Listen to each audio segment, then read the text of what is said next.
Conservative MP Gerald Keddy got in a little trouble last week for making a funding announcement using a giant cheque with the Conservative logo on it. Now, what do they expect people in these small towns to do with giant cheques? It's hard to cash a giant cheque at the corner store. I mean, they'd ask you for a giant piece of ID, and you had to make a purchase before you could cash it. It had to be $500,000 on a new skating rink and the rest in Bologna. Cut thick now, not thin. Not that you have to worry about cashing any Conservative Party cheques. With the size of the Conservative Party deficit, I wouldn't be surprised if the cheques say don't cash until 2011. Now, the guy who started it said he never ordered the cheque and isn't sure what happened. How do you not know about a giant cheque?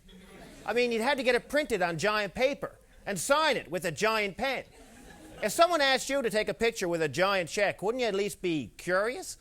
Wouldn't you ask, why do I have a giant cheque? Where did you get the giant cheque? Are you Ed McMahon?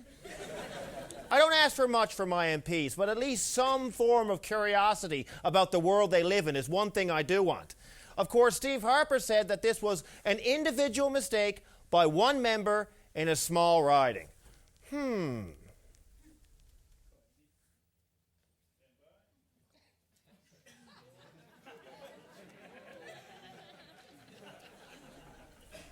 It's the Conservative Clearinghouse Sweepstakes. Must be a voting age and live in a Conservative riding to enter.